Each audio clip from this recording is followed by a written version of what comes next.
Izindaba zethu lamhlanje Ntulikazi 30 2018 selize lafika ilanga elikade limelelwe ngabeZimbabwe abaningi emhlabeni jikelele elokhetho lokudinga umongameli amalunga edale lePhalamende lamakhansela lilanga lalamhlanje mhla ka-30 Ntulikazi. Sikhuluma nje umsakazo wakho oweStudio 7 uqale ukusakaza ngabo-2 emini usiyagqiba lolu hlelo ngabo-5 lapho esilethulela khona okwenzakalayo endaweni ezitshiyeneyo zelizwe abantu bevota enkundleni yethu yokukhulumisana lokuzilibazisa eyebulenjini eyeFacebook ku-VOA Ndebele.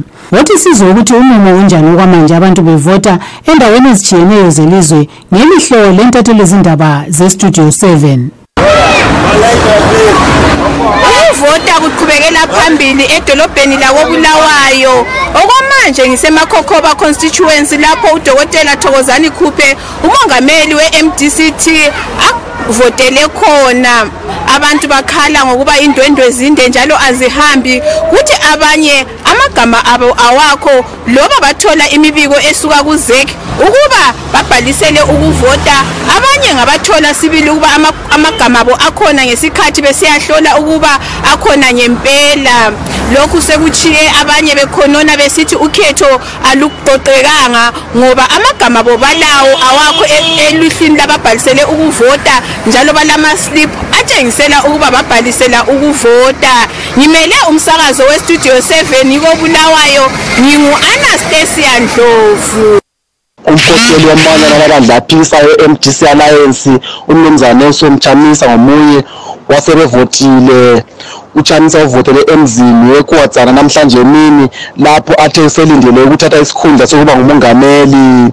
Kusenjalo wayengumongameli eMnumzana Robert Mugabe naye uvotile emzini weHighfield eHarare. Lumbiko liphiwa uGibson Bhebhe iseHarare. Kwezinye indawo zakoBulawayo uZulu ukhala ngendwendwe ezingachoviyo endaweni zokuvotela kuma-polling stations. Sidibane labanye abakade bevota okwakuqala bekhanya bejabule ukuthi banelise ukuvota lonyaka. Umnumzana Dumiso Dabenga umkhokheli weZAPHU uvote ekuseni njalo uthi uZulu kumele ananzelele ngoba impama zimbili emaphepheni okungaphambanisa abavotayo. Umkakhe uphindiselwe emuva ngoba ubelenzipho zokufakela njalo ezibhendiweyo. Lumbiko uvele kubaThabile Masuku intatheli zindaba yeStudio 7. Omunye wabancintisa kukhetho lokudinga umongameli emele ibandla leZANU-PF engumkhokheli welizwe njalo umnumzana Emerson Mnangagwa uthi uyajabula ukuthi ukhetho luqhutshwa ngokuthula elizweni kusukela ngesikhathi kuqhutshwa imikhankaso lalamhla uZulu evota wabona izizalwane zeZimbabwe ngokuziphatha kwabo ngalesi sikhathi sokhetho lwalonyaka lokudinga inkokheli kahulumende.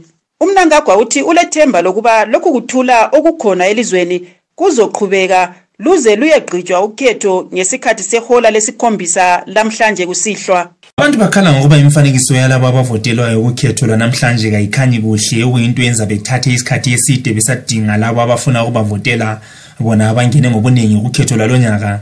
Abanye njalo ngabakhala ngokuba bekungela ncazelo epheleleyo ngokwehlukaniswa kwabavotayo kusetshenziswa i-alphabet okudale ukuba abanye bephendukiswe sebefike lapho ukuvotelwa khona ngoba belahleke bangena emzileni ongasiyo. Kusenjalo abatsha baphume ngobuningi besiyavota ukhetho lwanamhlanje okuyinto ebingavamanga eminyakeni eyadlulayo. Ngimele iStudio 7 koBulawayo nginguJoseph Njanji. Live Talk lamhlanje sikhangela umumo okwenzakala eZimbabwe abantu betshone bevota endaweni ezehlukeneyo zelizwe bekhetha umongameli amalunga edale lePhalamende kanye lamakhansela elizweni lonke. Thumelani imilayezelo yenu ku WhatsApp kunombolo ezithi 001 202 4650318 kumbe enkundleni yokukhulumisana lokuzilibazisa yebulenjini yeFacebook ekhasini lethu ele-VOA Ndebele. Lingakuthiwa yilezi ndaba lezinye kuStudio 7 ngo-7:30 ntambama kumagagasi athi 909 AM 4930 15580 la ku6080 kHz ku shortwave. Lingakhohlwa ukuthi siku WhatsApp la ku Facebook ku VOA Ndebele.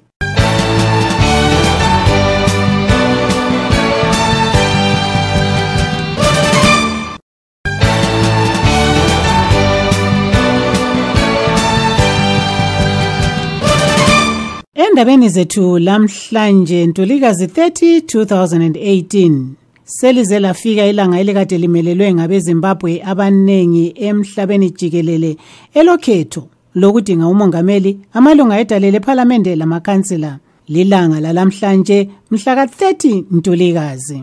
Sikhuluma nje umsakazo wakho oweStudio 7 uqale usakaza ngabo 2 emini usiyagqiba lolu hlelo ngabo 5 lapho esilethulela khona okwenzakalayo endaweni ezijiyeneyo zelizwe abantu bevota.